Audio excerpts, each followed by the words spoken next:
When ancient metal calls to modern blood, Dr. Sarah Chen wiped the sweat from her forehead as she watched her team carefully excavate the newly discovered burial chamber on Zerion 7. The planet's twin suns cast harsh shadows across the dig site, making every piece of exposed ancient stone look like it was carved from fire and darkness. After 3 months of careful digging, they had finally breached what appeared to be the tomb of some long-dead alien civilization. Marcus Rivera knelt beside a section of carved wall, his brush moving with practiced precision as he cleared away millennia of accumulated dust and debris. At 28, he was the youngest member of Dr. Chen's archaeological team, but his enthusiasm for uncovering the mysteries of dead civilizations had already earned him respect among his colleagues. His dark hair was pulled back in a ponytail, and his clothes were stained with the red soil of Zerion 7. "Dr. Chen, you need to see this," Marcus called out, his voice carrying a note of excitement that made everyone stop their work and look up. He had uncovered what appeared to be a raised platform in the center of the burial chamber, and upon it lay something that made no sense according to everything they knew about this ancient civilization. Sarah approached quickly, her boots clicking against the stone floor.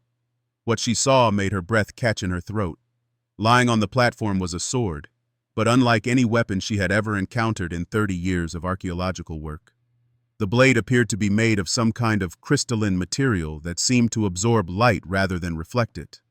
Strange symbols were etched along its length, symbols that seemed to shift and change when viewed from different angles. "This doesn't match the technological level we've observed from this civilization," Sarah murmured, kneeling beside Marcus to get a closer look. Their tools were primarily stone and primitive metal. This looks like it was created with technology far beyond what they should have possessed. The rest of the team gathered around the platform. Dr. James Wellington, the team's linguist, adjusted his glasses as he studied the strange symbols. "I've never seen writing like this before. It doesn't match any of the alien languages we've cataloged, and it certainly doesn't belong to the species that built this tomb." Marcus reached out tentatively toward the sword's hilt. Something about the weapon called to him in a way he couldn't explain. It was as if he could feel a faint vibration in the air around it, like the echo of a distant bell. "Should I try to move it? We need to document its position, but we also need to examine it properly." "Be careful," Sarah warned. "We don't know what kind of preservation methods they might have used. The last thing we need is for you to trigger some kind of ancient booby trap." Marcus nodded and slowly wrapped his fingers around the sword's hilt. The moment his skin made contact with the strange crystalline material, the world exploded into light and sensation. The blade erupted with a brilliant glow that forced everyone in the chamber to shield their eyes. Marcus felt a searing pain shoot up his arm as if someone had pressed a red-hot brand against his skin. The pain lasted only seconds, but when it faded, Marcus found himself staring at his forearm in shock. Strange symbols had been burned into his skin, glowing faintly with the same light as the sword. The marks formed a perfect line from his wrist to his elbow, and somehow, impossibly, he could understand what they said. "Bearer inherits all blood debts of the fallen. Honor demands completion of the oath unfulfilled." The sword's glow gradually faded, but Marcus could still feel its power thrumming through his body like a second heartbeat. He looked up to find his teammates staring at him with expressions of concern and amazement. "Marcus, what happened?" Sarah asked, reaching out to examine the markings on his arm. "These symbols, they're identical to the ones on the blade. How is that possible?" Before Marcus could answer, a low rumbling sound echoed through the burial chamber. The ground beneath their feet began to vibrate, and dust started falling from the ceiling. Dr. Wellington pointed toward the chamber's entrance with a shaking hand. "Something's coming," he whispered. The rumbling grew louder, and through the opening they had created to access the tomb, they could see lights descending from the sky. Not the warm light of Zerion 7's twin suns, but the cold artificial glow of spacecraft engines. 3 sleek vessels, unlike any human design, settled onto the ground near their dig site. Marcus found his grip tightening on the sword's hilt as a door opened on the nearest ship. 3 figures emerged, walking with the measured pace of beings accustomed to inspiring fear.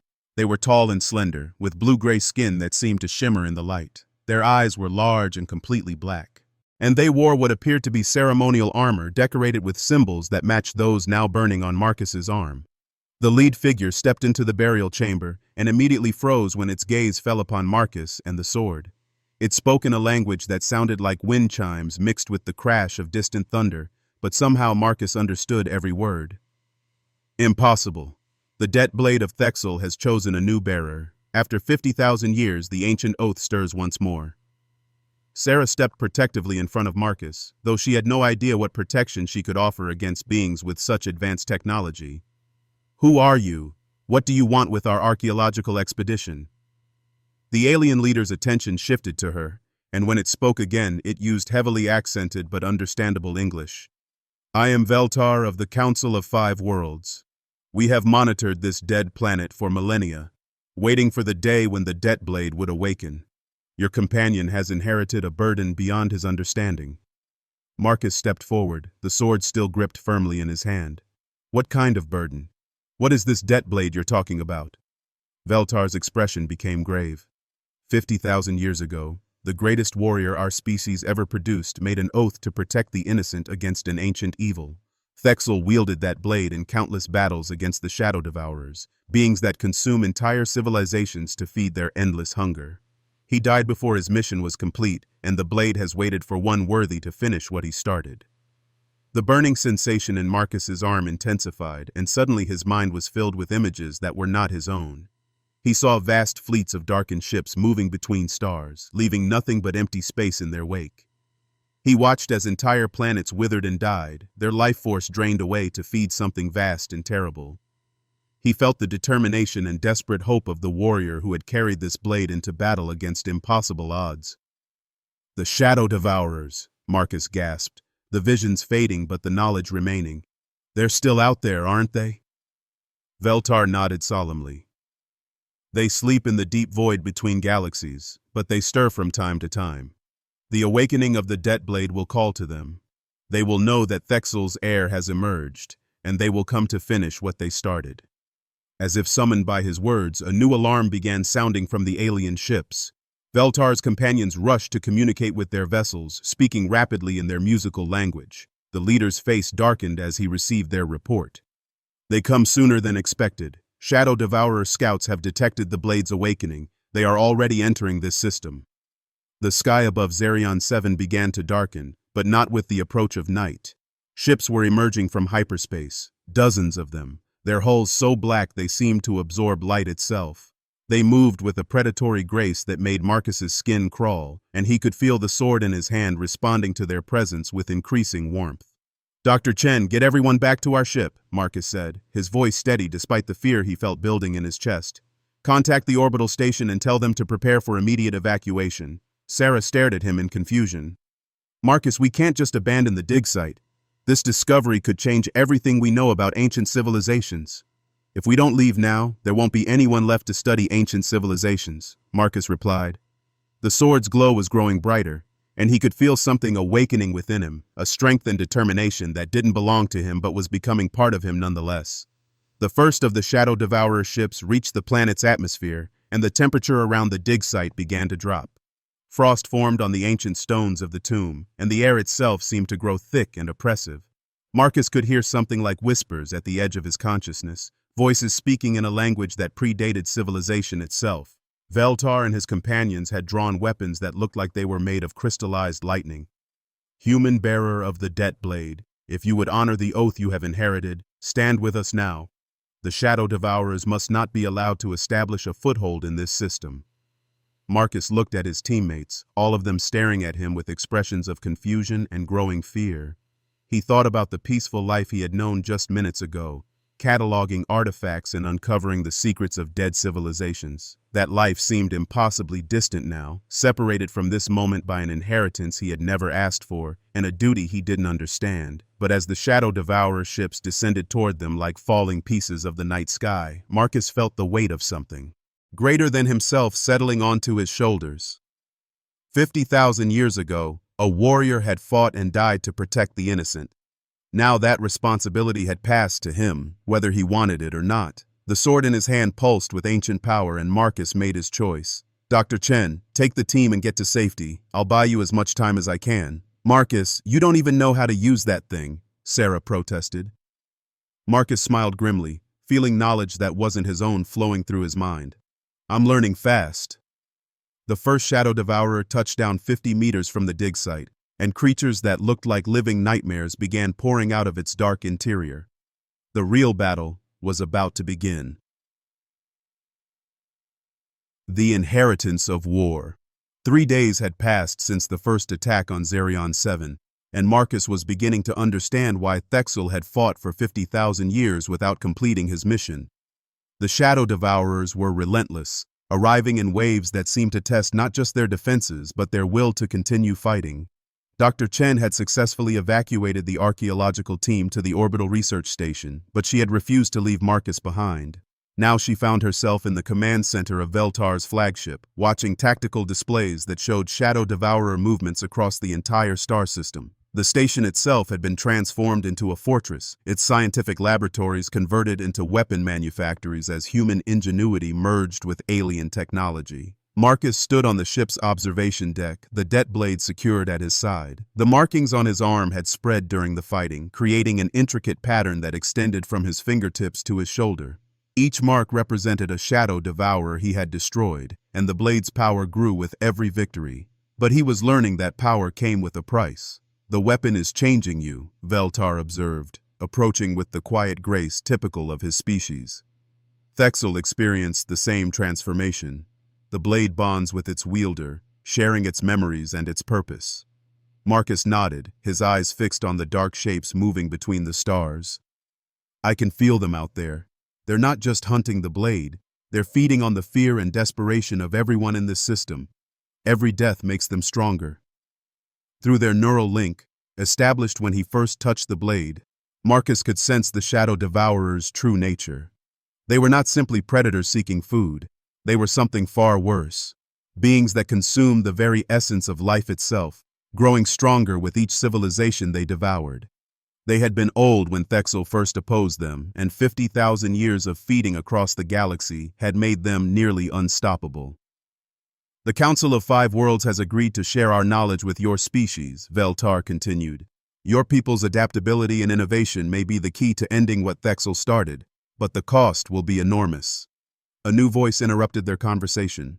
"Then it's a cost we're willing to pay." Marcus turned to see Admiral Rebecca Stone striding onto the observation deck. She was a woman in her 50s, her gray hair pulled back in a military bun and her uniform bearing the insignia of the Earth Defense Force. Behind her walked a group of officers from various human military branches, their faces grim but determined. "Admiral Stone," Sarah called out, moving to join them. "How many ships were you able to bring?" "Every vessel we could spare from Earth's defense grid," the Admiral replied. 57 warships, including 3 of our newest dreadnoughts. It's not much compared to what we're facing, but it's everything humanity can offer." Marcus felt a surge of pride at the Admiral's words. Humanity had only been part of the galactic community for 30 years, and they were still considered a minor species by most alien civilizations. But when faced with an ancient evil that threatened all life in the galaxy, they hadn't hesitated to offer everything they had. "The Shadow Devourers are different from any enemy you've faced," Veltar warned. "They don't seek territory or resources. They exist only to consume and grow stronger. Traditional military tactics are often useless against them." Admiral Stone studied the tactical displays with the practiced eye of someone who had spent decades preparing for the impossible. "Then we'll have to develop new tactics. Dr. Chen tells me that young Rivera here has been bonding with some kind of ancient weapon. What can it do?" Marcus drew the det blade, its crystalline surface immediately beginning to glow in response to his touch. "It cuts through their ships like they're made of paper, and it can channel energy in ways I'm still learning to understand. But its real power seems to be that it can inspire others to fight beyond their normal limits." As if to demonstrate his point, the blade's glow spread to encompass the entire observation deck. Everyone present felt a surge of confidence and determination, as if they were drawing strength from some inexhaustible well of courage. "Remarkable," Admiral Stone murmured. "A weapon that fights despair as much as it fights the enemy. No wonder they've been trying so hard to destroy it." A priority alert chimed through the ship's communication system. Veltar moved quickly to activate a holographic display that showed the outer edge of the star system. What they saw made everyone fall silent. The Shadow Devourer fleet had grown. What had started as a few scout ships had become an armada of hundreds of vessels. They moved in perfect formation, like a single living organism with a unified purpose. At the center of the formation was something that defied description, a ship so large it could have been mistaken for a small moon, its surface covered with structures that pulsed with dark energy. "The Nest Mother," Veltar whispered, his voice filled with ancient fear. "I have only seen one once before when I was very young. They are mobile breeding facilities capable of creating new shadow devourers at an incredible rate. If it establishes itself in this system, it will consume every living thing within 50 light years." Marcus felt the blade's response to the Nest Mother's presence. The weapon grew almost painfully hot in his hand, and the markings on his arm began to burn with intensity. Through the neural link, he could sense the creature's vast intelligence, a malevolent consciousness that had witnessed the death of countless civilizations. "How do we fight something like that?" Admiral Stone asked. Thexel believed that the only way to truly defeat the Shadow Devourers was to destroy their breeding worlds, Veltar explained. But no one has ever managed to penetrate deep enough into their territory to attempt such a mission. The Nest Mothers are too well protected. Marcus studied the approaching fleet, his mind racing as new knowledge flowed through the blade's connection. What if we don't try to fight our way to their breeding worlds? What if we force them to bring their breeding capability here, where we can destroy it? Everyone turned to stare at him. Sarah was the first to understand what he was suggesting. "You want to use yourself as bait," she said, her voice filled with horror. "Marcus, that's suicide. Even if you could destroy the Nest Mother, the fleet surrounding it would tear you apart." "Not just me," Marcus replied, his eyes moving from Admiral Stone to Veltar and back again. "All of us. Every ship we have, working together. The blade doesn't just make me stronger. It can extend its power to others who are willing to fight alongside its bearer." Veltar's expression was thoughtful. "It is possible." Thexel spoke of such tactics in his final messages. "But the risk is that we all die trying," Admiral Stone finished. "But if we don't try, we all die anyway. At least this way we go down fighting." Over the next 6 hours they developed their battle plan. The combined human and alien fleets would position themselves in a defensive formation around the orbital station. Marcus would use the blade to project a signal that would be impossible for the Nest Mother to ignore, drawing the entire Shadow Devourer fleet into a concentrated assault. When the enemy committed fully to the attack, Marcus would lead a strike team directly into the heart of the Nest Mother itself. It was a desperate plan, one that depended on perfect timing and more than a little luck. But as Marcus stood on the bridge of Admiral Stone's flagship, watching the enemy fleet approach, he felt something he hadn't expected. Hope. The blade at his side pulsed with warm light, and through its connection, he could feel the determination of every human and alien preparing to fight alongside him. They weren't just fighting for their own survival, they were fighting to finish what a warrior had started 50,000 years ago, to protect all the innocent life that still existed in the galaxy. The Shadow Devourer fleet entered weapons range, and space erupted in brilliant flashes of energy as the battle began. Marcus gripped the det blade tightly, feeling its power flow through him and outward to every ship in their fleet. Whatever happened next, they would face it together. The ancient oath would finally be fulfilled, one way or another. When human heart completes an ancient oath. The battle for Zerion 7 had raged for 18 hours, and the combined human-alien fleet was being systematically torn apart. Admiral Stone's flagship shuddered under another impact from Shadow Devourer weapons, and Marcus could feel the desperation of their forces through the blade's connection to every ship in the fleet.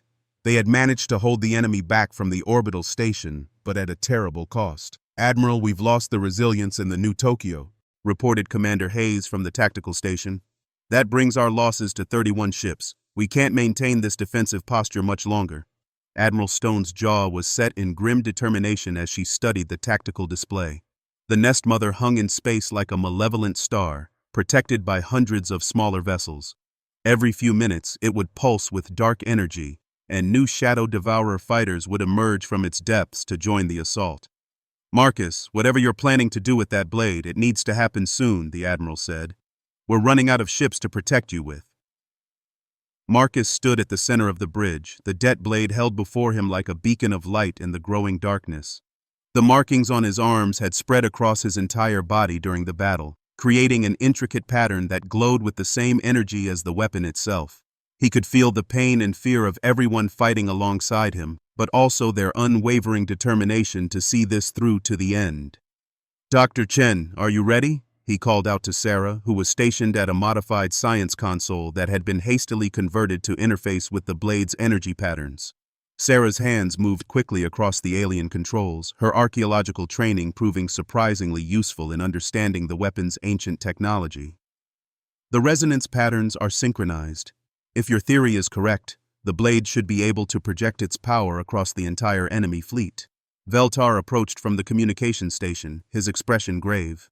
The Council fleets are in position, but they report that Shadow Devourer reinforcements are arriving from deeper in the system. We may have only one chance to reach the Nest Mother. Marcus nodded, closing his eyes and reaching out through the blade's neural link. He could sense every ship in their fleet, every human and alien crew member fighting against impossible odds. But he could also sense something else, the vast, hungry consciousness of the Nest Mother itself. It was ancient beyond measure, a creature that had witnessed the birth and death of entire civilizations, and it was focused entirely on him. It knows I'm here, Marcus said, opening his eyes. The Nest Mother can sense the blade's power. It's been waiting 50,000 years for another bearer to emerge. Then let's not keep it waiting any longer, Admiral Stone replied. She turned to address the entire fleet through the ship's communication system. All vessels, this is Admiral Stone. We're going to do something that goes against every tactical manual ever written. We're going to charge directly into the heart of the enemy formation. A moment of shocked silence followed her announcement. Then Commander Hayes spoke up. Admiral, that's suicide. The Nest Mother's defenses will tear us apart before we get within 10 kilometers. Not if the blade can do what Mr. Rivera believes it can do, the Admiral replied. Marcus? Marcus raised the det blade above his head, and its glow intensified until it filled the entire bridge with brilliant light. Through the weapon's connection, he reached out to every ship in their fleet, sharing not just power, but purpose. He let them feel what he had felt when the blade first bonded with him, the weight of an ancient oath, the determination of a warrior who had fought against impossible odds, and the hope that sacrificing everything might save countless innocent lives. The effect was immediate and dramatic. Every ship in the fleet suddenly began to glow with the same energy as the blade. Their weapons became more powerful, their shields stronger, their crews filled with the confidence that transcended rational thought. It was as if the spirit of Thexel himself had joined their battle. All ships, advance, Admiral Stone commanded. The fleet moved forward as one, no longer a collection of individual vessels but a single weapon guided by unified purpose. The Shadow Devourers responded with everything they had, pouring devastating fire into the approaching formation. Ships were destroyed, brave crews lost in flashes of light and twisted metal, but the survivors pressed on, their determination unshakable. Marcus felt each loss like a physical blow, but the blade's power sustained him. Through its ancient memory, he could sense Thexel's approval. This was how the original bearer had always fought, not as a lone warrior, but as the heart of a force united in purpose. They penetrated the Shadow Devourer defensive perimeter, pushing through waves of enemy fighters and escort vessels. The Nest Mother loomed before them, larger than any structure Marcus had ever seen. Its surface was covered with pulsing organic growths that seemed to writhe with malevolent life. There, Sarah called out, pointing to a massive opening in the creature's side. That has to be the primary breeding chamber. If we can get the blade inside there. I'm going, Marcus said, moving toward the ship's fighter bay. The blade needs to be physically present to disrupt the breeding process. Like hell you're going alone, Admiral Stone replied. Commander Hayes, prep a strike team. Everyone volunteers only. To Marcus's amazement, every single crew member on the bridge stepped forward. Through the fleet communication system, he could hear similar responses from every other ship. The blade's power hadn't just made them stronger, it had united them in a way that transcended species and individual survival instincts. The strike team consisted of 20 volunteers, humans and aliens working together with perfect coordination. They used a fast attack craft to penetrate the Nest Mother's defenses, the blade's energy shielding them from the worst of the creature's defensive fire. Inside the Nest Mother, the corridors were like the arteries of some vast organism. The walls pulsed with dark energy, and the air itself seemed thick with malevolent intelligence. Marcus led the team deeper into the structure, following the blade's guidance toward the central breeding chamber.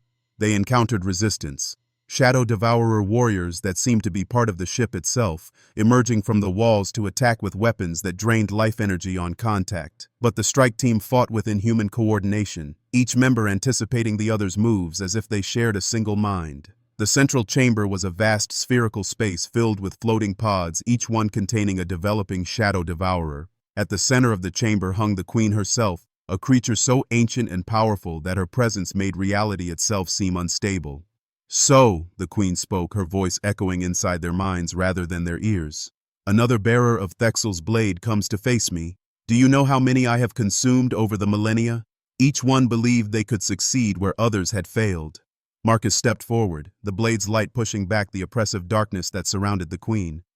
Maybe they were all just preparing the way for this moment. Maybe it took 50,000 years to find someone stubborn enough to finish what Thexel started. The queen laughed, a sound like breaking glass and dying stars. "Human arrogance. Your species hasn't even left its own star system until recently. What could you possibly understand about the forces you face?" "I understand that you're afraid," Marcus replied. The blade's power was building within him, fed by the determination of everyone who had fought to bring him to this moment. "You've spent 50,000 years running from Thexel's legacy. Now you have to face it." The battle that followed was unlike anything Marcus could have imagined. The queen attacked with weapons that bent space and time, trying to drain his life force while simultaneously crushing him with gravitational forces. But the blade responded with power drawn from every act of courage, every sacrifice, every moment of hope that had brought them to this point. Marcus wasn't fighting alone. Through the blade's connection, he could feel the strength of Admiral Stone as she commanded the fleet outside. He could sense Sarah's brilliant mind working to understand and counter the queen's attacks. He felt the determination of Veltar and his people, finally seeing a chance to end the nightmare that had haunted their species for millennia. The blade's energy built to a crescendo, and Marcus realized what he had to do. The weapon wasn't just meant to destroy the queen, it was meant to transform the very nature of the conflict itself. Instead of pouring all its power into a single devastating attack, Marcus reached out through the neural link to every life form in the chamber, every developing shadow devourer, every part of the nest mother itself. "What are you doing?" the queen screamed as she felt her connection to her offspring begin to change. "Finishing what Thexel started," Marcus replied, but not the way he planned. The blade's power flowed outward, but instead of destroying the shadow devourers, it transformed them. The hunger that had driven them for millions of years was replaced with something else, the capacity for choice, for growth, for cooperation instead of consumption. The queen felt the change happening and fought against it with everything she had. But the blade's power, amplified by human determination and alien wisdom, was unstoppable. One by one, her offspring awakened to a new existence, their hunger replaced by curiosity about the universe they had only known as prey.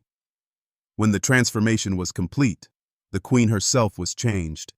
The malevolent intelligence that had terrorized the galaxy became something unprecedented, a shadow devourer with the capacity for empathy and understanding. "Impossible," she whispered, staring at her own transformed appendages. "We are what we have always been, hunger given form, consumption given purpose." "You were," Marcus agreed, the blade's glow finally beginning to fade as its ancient purpose was fulfilled. "But you can choose to be something else now. That's what makes this victory different from simple destruction. Thexel fought to protect the innocent. I fought to redeem the guilty." The journey back to human space took 3 months, but it passed quickly for Marcus. The blade still rested at his side, but its urgent power had been replaced by something calmer, the satisfaction of a debt finally paid. The markings on his body had faded to faint silver lines that caught the light when he moved, a permanent reminder of his connection to an ancient oath. Dr. Chen found him in the observation lounge of Admiral Stone's flagship, watching the stars stream past as they traveled through hyperspace. "Regrets?" she asked, settling into the chair beside him. Marcus considered the question seriously. His old life as an archaeologist seemed impossibly distant now. The discovery on Zirion 7 had changed not just him, but the entire relationship between humanity and the galactic community. Humans were no longer seen as a minor species, but as the people who had ended a 50,000-year war through determination and the willingness to seek redemption instead of revenge. "Some days," he admitted, "I never wanted to be a warrior. I just wanted to dig up old artifacts and learn about dead civilizations." Sarah smiled. "But you did learn about a dead civilization, and you brought it back to life in a way. Thexel's legacy isn't death and destruction anymore. It's the knowledge that even the most hopeless conflicts can be resolved through understanding and compassion. Behind them, the bridge door opened and Admiral Stone entered, followed by Veltar and 3 other members of the Council of 5 Worlds. Their expressions were serious, but Marcus had learned to read the subtle signs of hope in their alien features. "The transformation is holding," Veltar reported. "Our long-range sensors show that Shadow Devourer fleets throughout the galaxy have ceased their attacks. They're requesting communication with the Council, asking for guidance in learning how to exist without consuming other life forms." Admiral Stone nodded approvingly. "Earth's xenobiologists are working with Council scientists to develop integration programs. It's going to take decades, maybe centuries, but we're going to find a way to bring them into the galactic community." Marcus felt the blade pulse gently at his side, a reminder that his connection to Thexel's legacy would never truly end. But instead of the urgent drive for vengeance that had once motivated the ancient warrior, Marcus felt something else. The satisfaction of knowing that he had helped transform an ancient conflict into an opportunity for growth and understanding. The war was over, but the work of building peace had only just begun. And for the first time since touching the blade on Zerion 7, Marcus found himself looking forward to whatever challenge came next.